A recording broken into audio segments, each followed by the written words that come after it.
After 2 days of testing and official practice, today is qualifying day and race day as well, with the unique format of GT World Challenge America powered by AWS. Hi everybody, Greg Kramer alongside Calvin Fish, Ryan Marine down in pit lane. We are getting ready to go qualifying here in the GT category of this championship, and we're looking forward to this. And there is a familiar car certainly as it sits in the paddock, but big developments in terms of the drivers in this series as a whole, Cal, in terms of some class realignment. Yeah, there was so much momentum with the Pro-Am category last year. We saw some fascinating battles, and they've gone to an all-Pro-Am category. No all-Pro lineups in GT World Challenge this year, but certainly making some fascinating lineups there. We see Guy Cosmo going to be joining Patrick Byrne aboard this K-Pax Bentley. Got 6 different manufacturers in this class this year, led by Ferrari with the most cars on the circuit this weekend with 3 Porsches, 2 Mercedes-AMG, 2 Acura, 1 of those Bentleys, and 1 BMW from Stephen Cameron Racing. Otherwise, things remain pretty much the same. Will be the same 90-minute race format, same pit stop sequencing and the like, right? It'll be exactly the same. So 90 minutes, that pit stop has to happen between the 40 and 50-minute mark, unless there's a caution at that point where it could get pushed a little bit and delayed. But it should be a great race, and I think it's going to be fascinating, particularly with the more focus on the AM drivers this year. Typically, there's a bigger delta in performance, so it should make some more shuffling during the races, because these GT3 cars, they're awesome machines, but sometimes with the aerodynamics of the cars, makes it tough to follow. So I think that should shake up the races a little bit and make them more entertaining. There's also been a silver cup that has been added for an all-silver lineup. Only one here this weekend, more anticipated as the season unfolds. Here's the number 63 DXDT Usulco and Security National Mortgage Mercedes-AMG. And this is the car that Ryan Dial took to top one of the official practice sessions yesterday. It was very fast. If you're running in Pro-Am, with this split qualifying format, session 1 qualifying is for race 1, session 2 for race 2. If you're running Pro-Am, the AM has to be the guy out or gal out in this first session. It does, and it's David Askew aboard right now. So they did the winter series at the Thermal Club to get some more seat time for David, and he's really performing really well. They got the car working well. Both the cars under the DXT Racing tent have shared the top times this weekend. I think it was Ryan Dial earlier in the weekend, and then Colin Brown had the fastest time of the day in that second practice session yesterday, but David seems to be up on the wheel early here. And David, of course, they had a pretty big off here last year. And one of the things that I thought was really savvy with the way that they approached that winter invitational at Thermal was Ryan said, we wanted to get him extra just time in the car, extra testing, extra development, he said, but also to work through race weekend stresses. That's a big thing for an amateur as you're trying to really put it together. And he said that made a big difference here. Ooh, and a big off car here. That is the number 20. It's Fred Portad, I believe, in the Right Motorsports Porsche, sharing it with the young Max Root, who has got tremendous potential. Here he comes off that final corner, just lights it up and spears across the racetrack. Again, we saw the conditions, these cooler conditions, catching out some of the GT4 competitors earlier this morning. Just got on that paint and don't have quite the grip as the red flag flies. Red flag comes out, and they said they will do everything they possibly can to get everybody at least 10 minutes in these sessions. So the red flag is out, and the clock has stopped at this point, and it's just going to be a matter of getting that car down and off track and be able to get people back on track again. And if you were watching when we had Pirelli GT4 Sprint X qualifying just a little bit ago, we had a couple of bits of contact and everybody was able to drive away and we're fast in the second session. This looks a little bit more significant, and that may pose a real problem for this team, but boy, team with some potential. I'll tell you what, I hate to call it early though. We saw 2 GT4 cars slam the barriers early and drive away, so that did look like a big one to the front end of that Porsche. Right Motorsports, so much experience, won this title here in World Challenge in 2017 with Pat Long behind the wheel, ran 2 cars last year. And looking for great things with 2 ends of the spectrum. Fred's in his 50s, you've got young Max Root sharing the car with him. Yeah, Fred, a lot of experience running in Porsche GT3 Cup machinery and the like, and this is true GT3, so it's a bit of a step. But Max Root, everything that we hear and what we saw in the practice session yesterday, this kid's for real. Yeah, a young man from San Diego, California, has had 35 podiums in 49 races in his career. Finished second in the Porsche GT3 Cup USA last year. He won the Hurley Hayward Award back in 2018. Did some motocross running earlier in his career before he switched to four wheels, but just a lot of potential. People are saying great things about him, and that's the great thing about this championship, is seeing these young talents emerge in this GT3 competition. Interesting, when you talked about him making the switch to four wheels, it wasn't into cars, it was into ultra-terrain vehicles, off-road stuff. That was his first switch into four wheels, and so this kid has pretty much done everything. It's going to be fun to see. There's a look at the number 87. That's the Stephen Cameron Racing BMW, back for another season with Greg Leofoge and Henry Schmidt. Nice to see Park Place colors here on this grid as well. And there's that number 8 Bentley. Fielding only one car this year in a real pro-am pairing with Patrick Byrne, as you said, Guy Cosmo.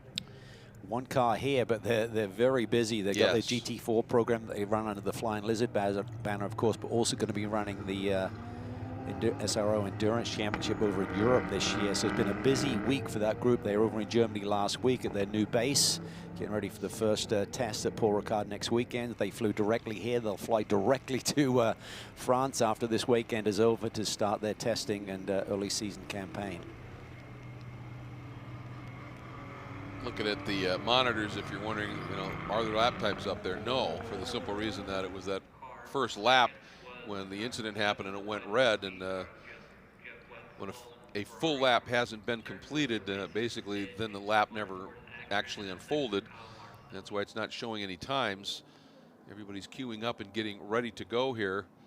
We talked about that the silver category, and that there's only one pairing here, but it's an interesting one, isn't it, with Shelby Blackstock coming in and joining a guy who's been fairly successful over a few years here in Trent Hinman. Yes, young Trent Hinman, who's essentially an Acura factory pilot, and this silver category is, how is that going to shake out? Are they going to have potential for overall wins? I mean, I certainly think so with the lineup that John Maraki's put together in that 93 Acura NSX. Won so many races last year. They won the championship, certainly with Kyle Marcelli and Martin Barkey, but Dane Cameron, Mike Hedlund, and Brett Curtis in the early races certainly gave them a run for their money. They won 7 races collectively for real time, including an overall win at Road America. So the Acura NSX is certainly a great platform to work with. But I'll tell you, when Racers Edge decided to make the move into GT3, in 2 years they went from absolute front running and then championship winning team in their first year, and now in their second year, 2-car program. I know, and they seem to do it seamlessly. I mean, it's a big jump from GT4 up to GT3, and they handled it superbly well, winning the championship. And I think it's really a testimony to how John Maraki's really planned his progress with his group, with his team, with his drivers. He's very methodical with that. Even at Vegas, he ran a second car in preparation, not a second GT3 car, but he ran a GT4 car last year to see how they could operate with 2 cars under their tent. And just a moment ago, we saw a shot of the 2 DXDT Racing Mercedes-AMG GT3s. The first one, bright red in the 04 CrowdStrike colors. Ryan? And George Kurtz is behind the wheel of that car right now. Colin Brown is his co-driver for the 2nd consecutive year. So year 2 of this program, how much more comfortable are you and everybody else surrounding what you guys are doing here? Yeah, I think it's great. I mean, obviously the CrowdStrike Racing team back linked up with DXDT is huge. You know, we are coming into this season having a level of expectation, and, you know, we've known what we did last year. We can learn from it. We can, you know, move on and kind of keep building and building. Last year we focused on just trying to make all the laps and be really smart to make sure we learn as much as we can, and obviously now we're able to crank up the performance a little bit. And one change from last year to this year is the Evo car, the step up from Mercedes-AMG bringing out this Evo kit. What has it been like trying to get adapted to it to this point? Well, I think that's one of the great things about being in a Mercedes. They have so much experience with this Evo kit. We were able to show up with kind of their package, standard package, and just go and run. And obviously the cars were quick yesterday. So great work by Mercedes and AMG to deliver something that we can go right to the racetrack and run. And we've tweaked on it a bit. My engineer Carlo and Jeff have done a great job kind of getting us a baseline package. And we just tweaked on it a bit yesterday, tried a couple different changes, and you know, more focused, I think, on race pace and consistency. In the past, this track's definitely fallen off quite a lot with tire deg, but yesterday it seemed pretty good. Well, you mentioned that maybe the focus was on race pace in the practice sessions. Nevertheless, each of these cars has topped a practice session so far this weekend. Can we read much into that, or do you even know what the rest of the paddock is doing? Yeah, it's tough to know, right? Everybody's got different tire plans, strategies, when they go out, when they do, you know, sim qual runs, if they do, and obviously we're seeing a lot of rain coming down right now, so I don't know that what we did yesterday is going to apply much for this qualifying session, but hopefully it's dry this afternoon and we'll put on a good show. I'm sure you were watching the Sprint X qualifying a little bit ago. Similar conditions right now, I think, to the way that that one started, and it seemed pretty treacherous, especially on the painted areas. What are you expecting when you get out there? Yeah, I think for us, you know, one of the advantages we might have is we have the tire warmers, and so nice we can go out on hot tires and at least try to put some energy into the tire right away and don't have to try to build that temperature. Unfortunately, this red, we're not allowed to put them back in the warmer. That was my next question, yeah. Yeah, so that's a bit of a tough deal. So they're definitely sitting there cooling down, but such is life for everyone. At least they're a bit warmer than ice cold. So I think that's going to be okay. Hey, thanks so much for the time. Good luck. Thanks. That is one talented race car driver right there. But I think, you know, one of the real points was, as I understand it, obviously one of the SRO major properties is the Intercontinental GT Challenge, which included the Bathurst 12 hours, and this Evo version was able to run there this year, I think. Right. So they've actually had a fair amount of racing data to yeah, they pull do, on. and that CrowdStrike car only arrived here a week ago. I was talking to Richard Rader, who runs the DXDT team, and he said we got the car very late, but as Colin alluded to, just a testimony to how these manufacturers deliver a race car these days. It's not like you have to go out on the racetrack for a week and dial it in. They give you the setups. It's pretty good, a good baseline to work from. And Colin Brown, one of the fastest young drivers we've seen in our sports car paddock for a number of years, but I'd have to say, Greg, I haven't seen him deliver that ultimate performance in a GT car yet. He's super fast in a prototype, and I think last year he learned a lot, and I think with this new Evo car, I think you gotta, a GT car doesn't give you that downforce that a prototype gives you, and you can overdrive the car a little bit, and I think if Colin just tones it down a little bit, he's going to be potentially the driver to beat here in this championship. Well, he went out and topped one of those sessions yesterday, and that was, I think, a testament here. And we are back to green, and those two DXDT Mercedes AMG Evos make their way out. And, you know, race cars, there's lots of different things you can say about them. There's, you know, the ones that are beautiful. There's the ones that are effective. Those Mercedes are just wicked-looking hot rods right there. Oh, it's beautiful. I was looking at the lines of that and just the way they've kind of put the colors together around the back. It really details the aerodynamic flow of the car and the rear end treatment and everything is superb. Look how damp it is out there. This is oof. Here we go, Patrick Byrne. Giving it a bit too much welly at the wrong time. There is the second. The Racers Edge Acuras. There's the championship winning car. Yeah, because I saw a lot of the teams actually taking the wheels off the race car there briefly during this red flag. So I assumed they had put them in the tire ovens, but Colin said and clarified that you're not allowed to do that. So it's going to be really tricky here. So much horsepower with these GT3 cars that you're just trying to get the power down to the ground, and you can see it's pretty slick up there coming off of turn one, particularly on that new surface.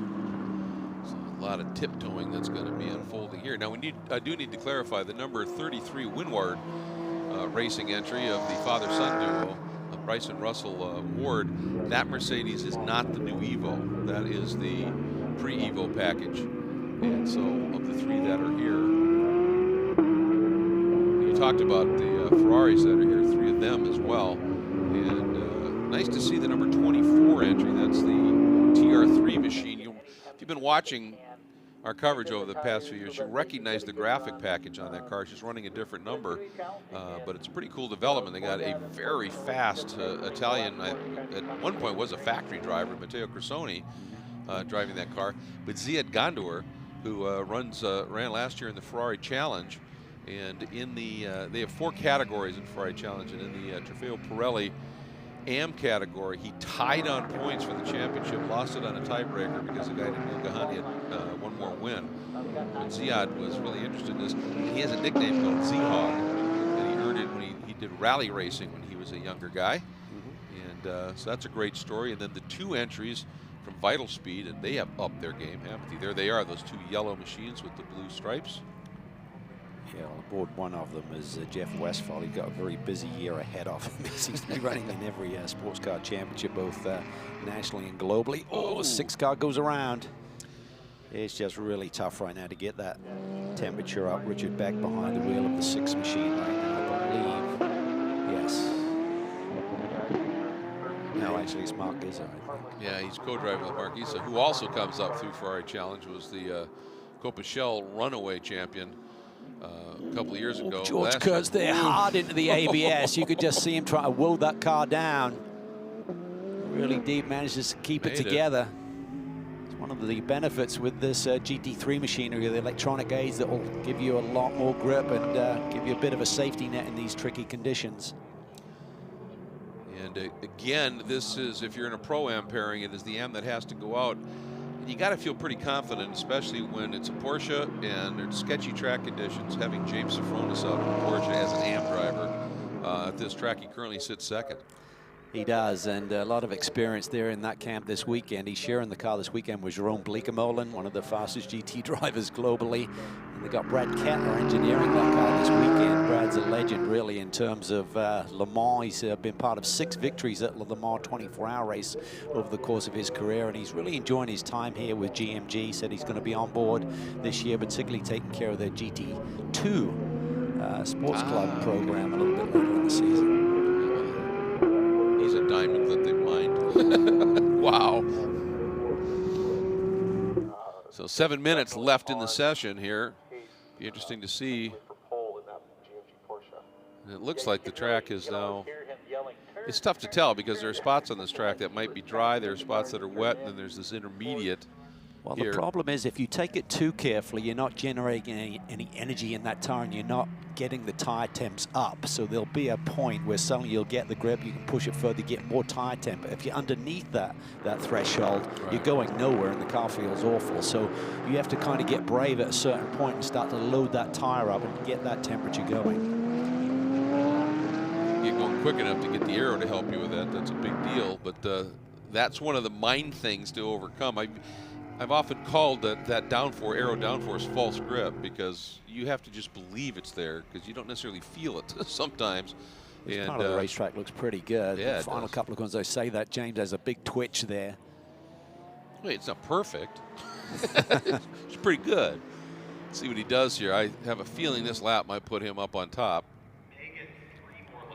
With the electronic aids, with the ABS obviously in a straight line into the brake zone, and certainly with traction control coming off, but when the car's in what we call yaw, where you got that side load, that's not going to help you that much. If you're trying to accelerate too much, it may cut out the power a little bit, but once it's sliding, there's nothing really going to, you know, grab you and get you back on track. So you still got to be careful here. It's not carte blanche. And Safronis did go to the top, but things are changing rapidly behind him, and now it's Shelby Blackstock in the number 93 silver entry from Racer's Edge, jumps up into the 2nd overall spot. Very impressive run by Patrick Byrne here in the number 8 Capex Bentley, jumps to 3rd overall, 2nd in Pro-Am. Martin Barkey, 4th overall, 3rd in Pro-Am, and George Kurtz, 5th overall, 4th in Pro-Am. And Askew still sits there in that top 6 spot. Then the 7 of Mr. Beck, and that is the father. He and his son ran together last year. Excuse me, that is the son. That's Trevor Beck. And he and his dad, Rich, ran here as a team last year. This year they've got the 2 entries and are splitting the program just a little bit. Your AM leader right now sits 10th overall, and that would be Mr. Chapman Ducote. His brother, David Ducote, you're right. In front of Isa and then poor dad. Fuentes now jumps up to 3rd. I think this is a car to really keep an eye on this year. We have seen Martin Fuentes, when he's on his game, he is extremely fast. And his co-driver is a guy who, in the last 3 years here, has had an immense amount of success, first in GT4 cars and now in GT3, and that is Rodrigo Baptista. Yeah, he won one of the events here at Cota last year with his teammate for the K-Pax team.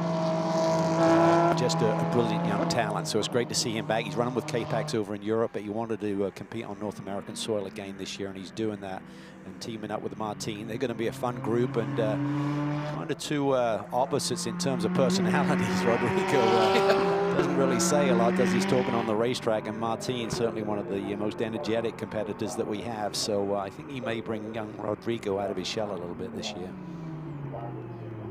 There's that familiar Hublot support on the side of Martin's cars. His long relationship with that program as we watch him accelerate. That's that turn 11, and then it's just absolute flat chat for a long ways here. Turn 11 down into turn 12, and turn 12 is a really tight corner.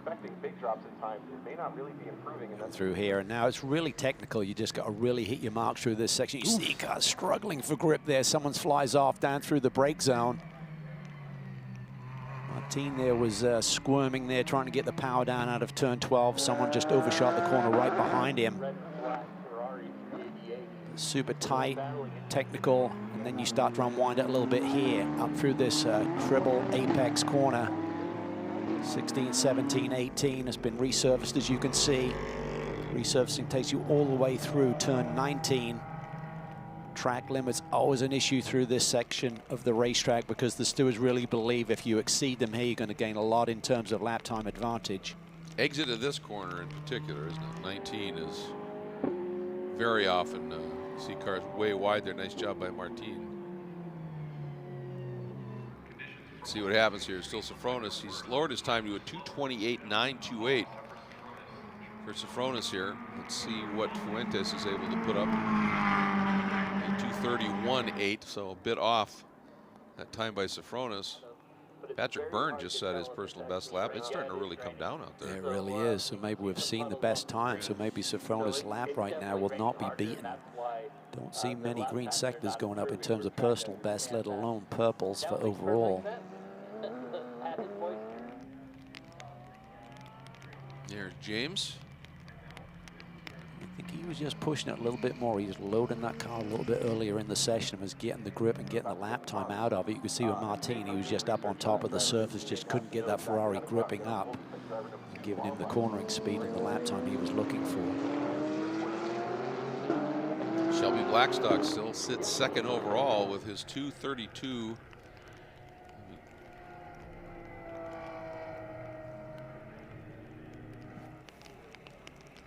2:32, or excuse me, a 2:29.9 for Shelby. And that's what's kept him up in the second spot. And then number 93, again, that's the second of the two racers' edge. Yeah, James is in. I think it's smart move. Done and dusted in terms of he should secure the pole position here. And just keep it nice and safe and get it turned over to his teammate, Jerome Bleeker-Molen, who will take over the reins here, so to speak, for the second part of this qualifying session for our GT3 machinery. I see what you did there. The reins. Fuentes third at a 2:30.8, then Patrick Byrne at a 2:31.9. Ziad Gandour, I think this is a very impressive run for him in these conditions. Not a lot of experience in this type of a Ferrari at a 2:32.6, puts him up into 5th overall. He's went underneath Martin, but Martin may have bailed on the session and said enough's enough. There's no grip out there to improve my lap time. The Cota, David, racing family, their dad, Chapman and David's dad, has been an avid competitor over the last years. I met him about 10 years ago. And, just great family who been very successful in business and just love their racing. They do. Oftentimes they don't necessarily put together, end up, with a full season program, but they always drive something somewhere. And he said, I really have to, he said, give it to Alan Metney. He said, because I had really nothing going here. He said, and Alan called me and said, what are you doing for the Cota weekend? He goes, nothing. And he said, get off the sofa. Come out and run with me. And they did the deal here with Park Place. It's great to see. They missed the first session yesterday with a little glitchy issue of some sort, but got out in the second session. David right now quick enough to be tops in the AM category. Yeah, it's really got ugly there in a hurry. Sure did.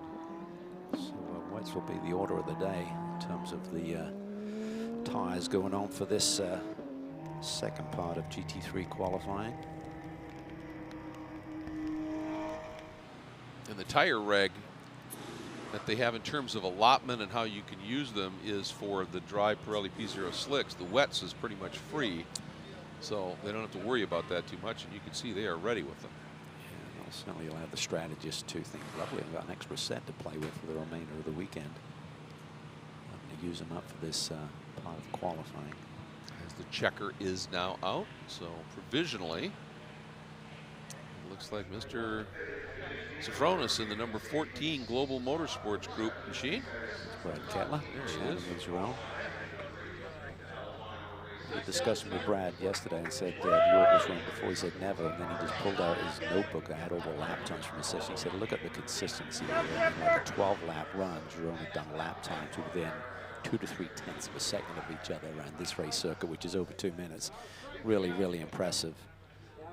And, looking forward to this weekend. Yeah, he's just special. I've seen him for so many years, and you know, one of the neat things is when you're talking about a number of drivers that are, you know, AM or, you know, not pro drivers, you know, how you want to refer to them, that have won championships.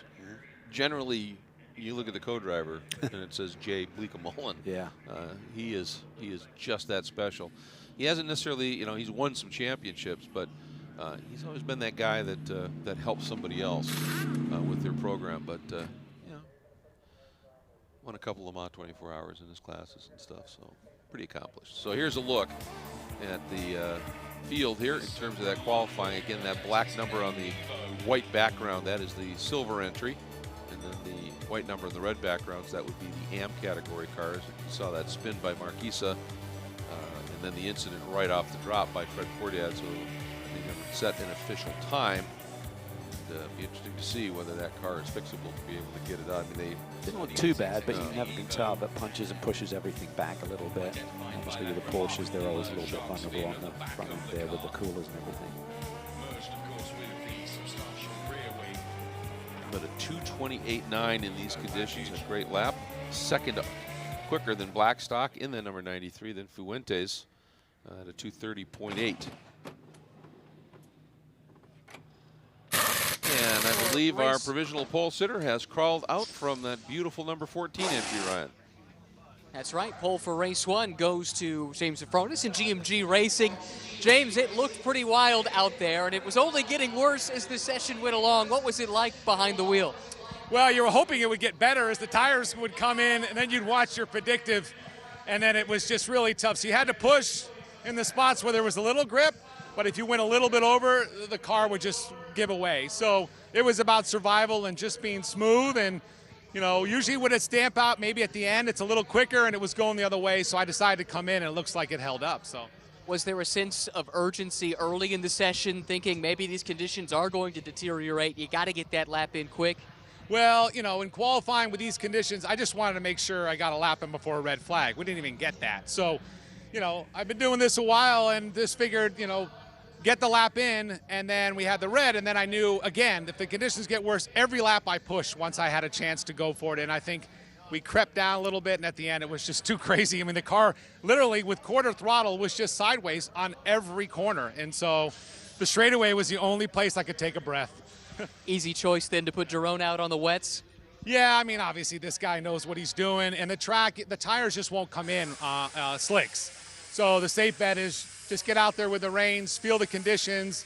It's just not drying up with the cool temps and the fact that it's overcast and there's a little bit of breeze, but it's just not going to get any better. So he'll be able to push a little bit on this, and then, you know, we got to survive, and then we have a race in 3 hours. So we got to keep that in mind too. Congrats on the pole. Great to have you in the GT World Challenge paddock in GT3 this weekend. Well, it's great to be here, and thanks to Porsche and GMG and all the guys at Thermal Club that have been supporting us. So awesome to be here.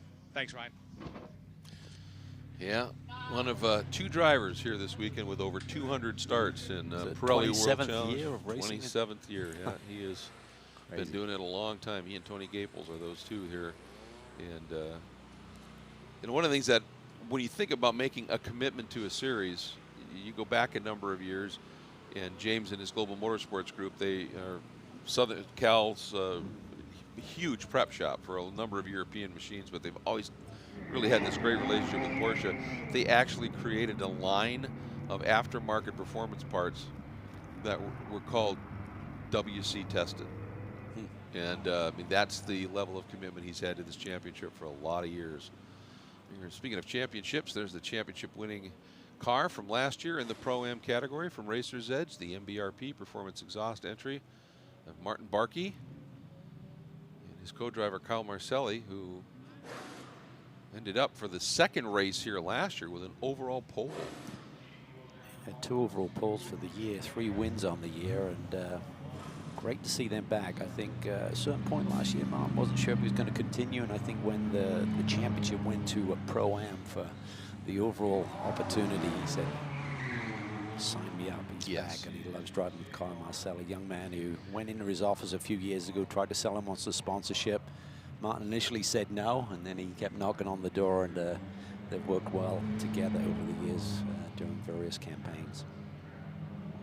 Yeah, Kyle's for real, no question about that. And Martin, I was looking back at some results when he was racing a crossbow here for Mantella Autosport back in the 16-17 seasons. He had a couple of very solid runs here as well. He was really quick in those cars too, so it's nice to have him back in this paddock. There's the number 33, the Winward entry. That's a big operation this year. They've actually taken over the HTP group from Europe, so a lot of experience now, particularly with that Mercedes AMG brand, and collectively I think they're going to run close to 60 races globally over the course of the 2020 season. And a lot of exciting plans ahead. I had a chance to chat with Bryce Ward yesterday. There is the GMG Porsche with Bleekemolen behind the wheel. Ryan Dial will be in the number 63 entry, the DXDT Usalco machine. You can see here the car just looks a bit more sure-footed, and with that wet weather tire, it's not so much as dissipating the water because there's not a lot of spray coming off. As you can see, it's just basically a damp racetrack, but that wet tire is a lot softer than a slick tire, so it's going to give them a little bit more bite in these very tricky conditions. With such a short qualifying session, only 12.5 minutes left on the board, you shouldn't destroy them too quickly, even if the track starts to dry. That's kind of a little misnomer that some people have about green tires. You know, the channels in the tire, all that does is get the water out from, you know, so it doesn't hydroplane and get up on top of it. But the grip still has to come from heat in the compound, and that's why these tires are so soft. Yeah, and also the tread blocks move around, so that generates more heat as well. You don't have that consistent contact patch across the tire like you do with a slick, and those tread blocks move around. Conversely, if it dries out too much, they're moving around and it will overheat and go the other way, where you suddenly feel like you're driving on ice. And since this is the second session, and we talked about it by rule, the Pro and the Pro-Am combo has to be out here. These are often the absolutely fierce qualifying sessions. There's Colin Brown behind the wheel now. He's already run a race here this year in sports car competition, so he'll know how to deal with this new racing surface in terms of the nuance of how it's changed the complexity of this almost 3.5-mile circuit, the Americas race circuit. See him there, a little bit of twitch, just he's trying to get the car in. That's all about getting the power down, getting your hands straight, accelerating off. They got the TC, the traction control settings they can work with. You don't want it so intrusive that it's just taking away a massive amount of power, but you certainly want to be able to lean on it out of those hard acceleration zones like turn 11. That's the run he's on now, heading down into that incredibly tight turn 12. He's pushing hard. Yeah, you can see, even though it looks pretty under control, you can just see he's right up on that knife edge with the car getting away from him. Again, I think James Safronis alluded to it. For a lot of these drivers, they're thinking, if I got a good lap going, I need to cement it in case we get a red and we'll get another opportunity. That and the fact that if it, in either scenario, having that lap in now is good, because if it rains more, you're going to go slower. And if the track really dries up, the tires are going to go off because they're going to overheat. So put that lap in, get that banker in, and make it work here. Yeah, he is going after it here. All right, here we go. Up into turn number 20, final turn in this 3.4 mile circuit. He's purple sector 1. His teammate Dial is purple sector 2, so it should be a fascinating battle here. Colin leaps to the top at 221.7. Here comes Dial across the line. 1.8. There you have it. And a 223.5 for Bleekemolen. Leia Foge in the number 87. Stephen Cameron Racing, BMW of San Francisco machine. As I say that, Matteo Cressoni in the number 24 TR3 Ferrari jumps up into the 4th spot. As we talked about earlier here, each one of these DXDT cars was tops in a session yesterday. Hinman jumps up to 3rd. That's the Sol Silver entry. Hinman and Shelby Blackstock and Trent Hinman. A lot of experience now behind the wheel of the Acura NSX that he's driving here this year. And the Acura has been pretty potent in wet conditions, even in his debut of GT3 competition. Led races early in the rain, so he might be able to charge after that Mercedes. Interesting to see here because Marcelli was one of the last cars to get out on track. They obviously wanted a little bit of room. Purple sector 2. There you go. He's going to be close. Oof, big wiggle there as he comes out of turn 14, now 15. Here's that triple apex falling down the hill, right-hand corner, 16, 17, 18. He's going to get close to the Mercedes, I think, on this lap. I'm not sure if that little bob will cost him. There you can see personal best, obviously, because this is his first real lap in the 1st sector, but he's overall best in sector 2, keeping it clean in terms of the track limits there. Can he put this lap together? Westphal has jumped to 3rd, but does Hinman get by him? Does he get by more than him? What does he do? Marcelli to the top. 19.2. That was a monster lap there by Kyle Marcelli. Wow, fabulous. Yeah, the Acura's always been good in these conditions. Kyle is up on the wheel, trying to start this campaign off on the right note. Hinman does continue to hold pole in the silver category. Dial, though, jumps him, turns a 2:18.476 in the black number 63 Isalco DXDT entry. Well, if this racetrack stays green, it could be the last guy of those leading handful of drivers to get the last flying lap. We'll wait and see how this times out in terms of who may get an additional lap or not, or who's the last man across the line. Boy, Cressoni has just jumped to 4th now in the 24 TR3 entry. Hinman to 2nd. Overall. Yeah, just a 10th between he and Marcelli, but Dial right now has a 7/10 advantage over Trent Hinman, has the top spot. That was a mega lap by Dial. It was, and Colin Brown is not that quick in the 1st sector, so right now Colin Brown 4th overall and does not have a flying lap going that would possibly threaten that pole position. Westphal up into 4th overall right now, the number 7 Vital Speed Ferrari. Here comes Marcelli. Purple in both of the first 2 sectors on this lap. See any rain falling, Greg, so this racetrack should be drying out a little bit. That's the same corner he's having that issue with, just trying to get through there. He gets up on the curb there and it unsettles the car just a little bit. He feels he needs it to optimize the line through here. Will this traffic hinder his progress here to finish off this lap? Or will he push it and try and make a move on this car in front of him? It's Alan Metney. He's chasing right now. It does. Dives down to the inside. He's still going to compromise the line a little bit through the 19 there. Keeps it together. Doesn't run out wide and get into that track limitation issue. Does he have enough to pip Dial?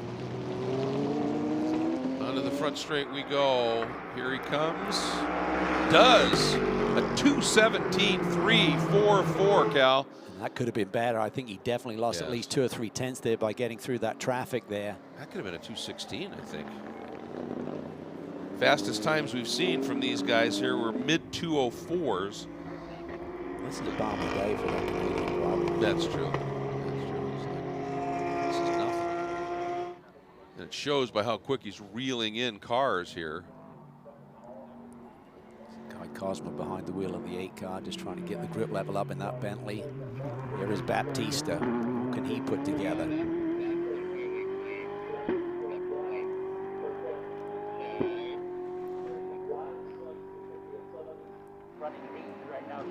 Baptista's only on his 3rd flying lap here as we watch that Hublot Ferrari down this long back straightaway. You can see the resurfacing's been done there. All of the bumps have been pretty much taken care of. Then the brake zone, he's wide. Yeah. The ABS just can't get it slowed down. That time would have cost him, and I think in terms of track limits there, which he's obviously in violation of, if it's a genuine mistake, right, I think they're going to let you go with it. Yeah, the stewards have pretty much said that if you've got the wheel crank trying to save it and everything, and it's an obvious just an error or an overshoot, we get it, and you're going to lose some time anyway. You can see him there on that replay, just taking the brakes really late into that brake zone and just exceeding the grip underneath the car. There's Marcelli, bottom of the screen. Here comes Cosmo, and then Metney.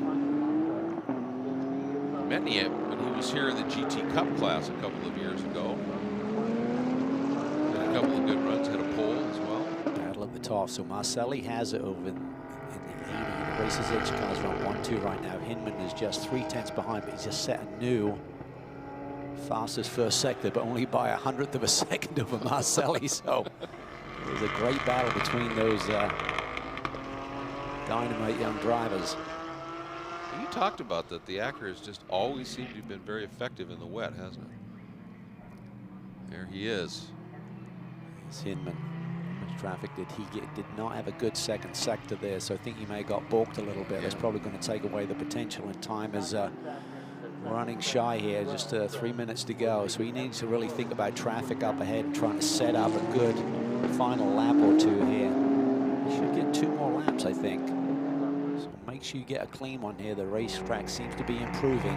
Well, and speaking of improving, Dial at a 2-minute 17.207 in the 63 Mercedes to the top. So every time these 2 Acuras throw one in, Dial just finds some magic. So it's a battle between the 2 Mercedes and the 2 Acuras right now. 1 lap left for these drivers. Yeah, that's true. Then it's 2 Ferraris in 5th and 6th, Grissoni in the 24, Westphal in the 7, Bleekemolen. Baptista here. Personal best through the first 2 sectors. This looks like a cleaner lap. He's now adapting to these conditions, and the racetrack is coming to him a little bit. It's going to start to feel good. Car's not squirming around quite as much as it was earlier in this run. I think it's going to be a question of last man amongst those top 5 who gets that last flyer in, Greg. Absolutely, and I'm watching Bleekemolen, and the scoring says outlap, so if they stopped and made a change on the car, everything he's done up to this point might go away, but he may still have something if he can get up to speed in a hurry. But first, yeah, you're right, Baptista, this looks like a much better lap. Well, that didn't help. Here we go, turn 20. Feeds the throttle. Should jump up a little bit, I think. Yeah, but only 7th overall. He'll not be happy with that. He'll be looking for a bit more. He's about 1.5 seconds off the fast time right now. It's very competitive at the top. We've got now 5 drivers within 0.4 of a second of one another, led by Ryan Diallo, who we're looking at right now on track. Grissoni just setting a fastest overall first sector. Yeah, green second, 24. So he's got potential here, Grissoni, to surprise everyone. Maybe as the racetrack is drying, the Ferrari is starting to come into its sweet spot a little bit. Ooh, that might get dinged. Track limits there, all 4 wheels definitely across the line. Well, he was dinged even before you said that. Suddenly Dial's time dropped. And Marcelli back up in Westphal second, and now Dial comes through to the top. But if they dinged him for something earlier, I think they may have been reviewing a previous lap that got dinged, but that one may get the same attention, and it does immediately. So Dial is now 6. Haven't set fast laps throughout this session. He's got to keep it clean. This is the last lap. He's got to do it. Meanwhile, this guy has just set fastest ever purple sector here. Cressoni goes to the top. We talked about that lap that he was working on, a 2:16.281, but Marcelli, fastest first sector. You see that S1 purple, not by a lot, 81/100s. The track is good right now. He has no traffic either, does he? No, he's just got to keep it clean. He'll be getting the attention. John Meraki from Races Edge will be giving him the information. This is your final lap. You've got to put it together. The Ferrari has pipped you right now. Checkers are out. I think Cressoni will probably have this lap as well. And he goes purple in the first sector. Little wiggle there by Marcelli. Again, just a little bit later in the run. So will Marcelli jump to the top and then Cressoni leapfrog him again? Yeah, it's a 2:16.281. Looking for this second sector time to come up for Cressoni. The Bleekemolen is out on slick tires, so that's why he came in. Can he pull one out of the bag? Hot tire, remember those tire warmers, you put the slicks on. It's not like you're on still cold tires. Yep. Oh, Baptista just went to second, Cal. 2:17.171. Here we go, Marcelli. Yeah, not a great second sector, but does he leap to the top? Or do the Ferraris have anything for him, even if he does grab the pole position momentarily? Jumps to second. Not enough. So Cressoni has the pole, and he's still out there. Potentially can go faster still. Cressoni's gone purple first sector, personal best second sector. Hinman's on a good one. Could be a battle between Cressoni and Hinman for the pole now. I think Bleekemolen's gamble to go to the slicks was a little too late, because he's taken the checker.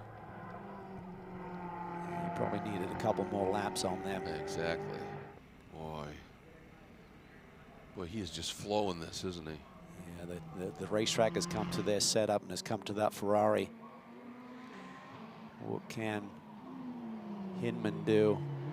Personal best first sector, purple second sector as Cressoni comes to the line.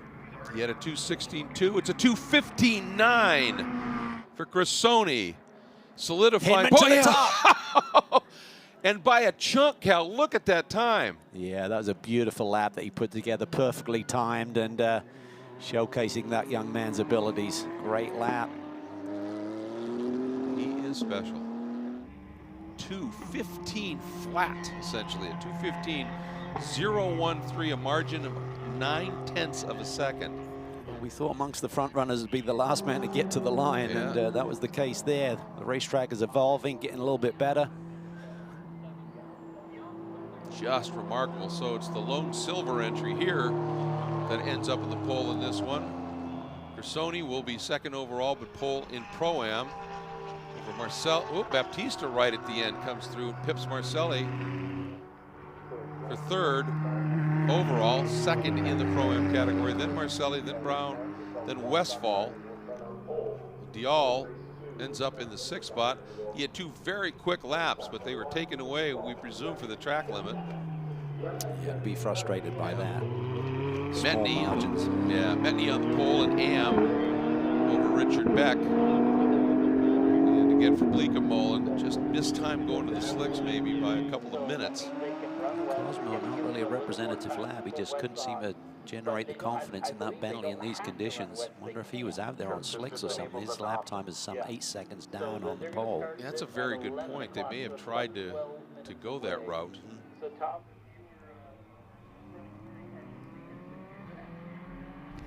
Wow, what a lap by Trent Hinman. I think if you were going to go the slick route, I think the way to go would have been to, we're assuming a lot here, maybe the 8 car was on slicks, but we saw the Bleekemolen car go to slicks a little bit too late, wasn't out there long enough. Maybe someone in the middle there, keep the tires in the tire warmers, throw them on and go, and just try and time it. Yep, absolutely. Well, as we're watching Trent Hinman working his way around here after putting it on pole, let's check in with Ryan.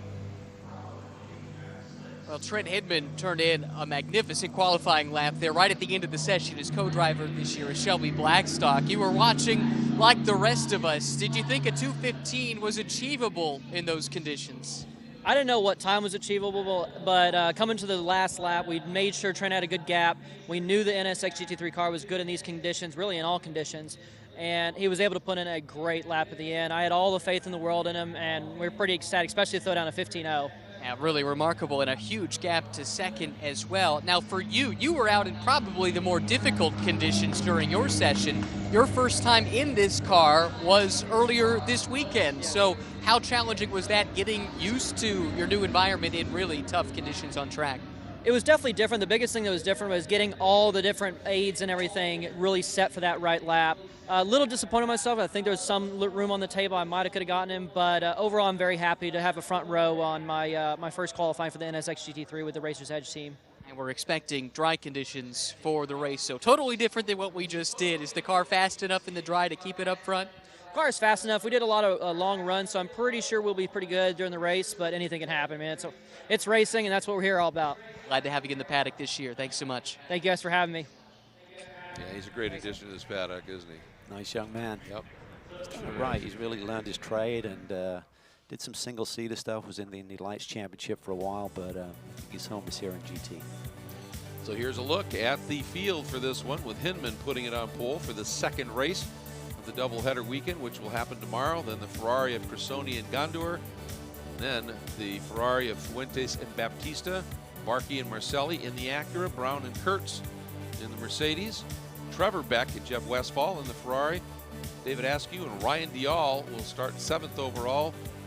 The Team Windward entry of the Wards will start in the 8th spot. 9th will be Sophronis and Bleekemolen. And 10th will be Henry Schmidt and Greg Leafouge. And then in the AM category, Metney. Alan Metney doing a nice job putting that machine on the pole with Patrick Byrne and Guy Cosmo. We're speculating maybe had tried to do that on slicks, and Richbeck and Marquisa will be starting 3rd in the AM category. So that's how qualifying has unfolded here for the opening round of GT World Challenge America, powered by AWS. Here's a look at the just on the other side of the pit straight, on the outside of the track, the great go-kart complex that they have put together here at Circuit of the Americas. It looks plenty slick there too. It does. Treacherous. I was trying to find some tire temp there as well. Take a look at some of the key moments in this, and this was the biggie for Fred Poordad, getting into the barriers. And at that point, neither of us realized that it was as wet as it was out there. Then we saw Marquisa have this moment, and then it just got worse and worse and worse, didn't it? It really did, and the lazy spin there for the Park Place Motorsports Porsche. Baptista was getting the power down there, coming off that final corner. It's a bit of a surprise to not see the Bentley, the K-Pax team, a little bit sharper up the grid. I'm not sure what they were doing there in that second session with Guy Cosmo. He was several seconds off the pace. We'll have to try and determine if he was trying to make a move on slick tires. Of course, at the end of the first session, it was James Sophronis putting the car on pole, but the rain really started to pick up. And so for the second session, everybody really went out on slicks, although we suspect maybe the number 8 did. We know that Bleekemolen came in, went to slicks, but it just wasn't quite enough, and he didn't get things timed right. And up front, it is the Acura of Trent Hinman, Shelby Blackstock, that will be starting double front row in the 2 qualifying sessions here at Circuit of the Americas.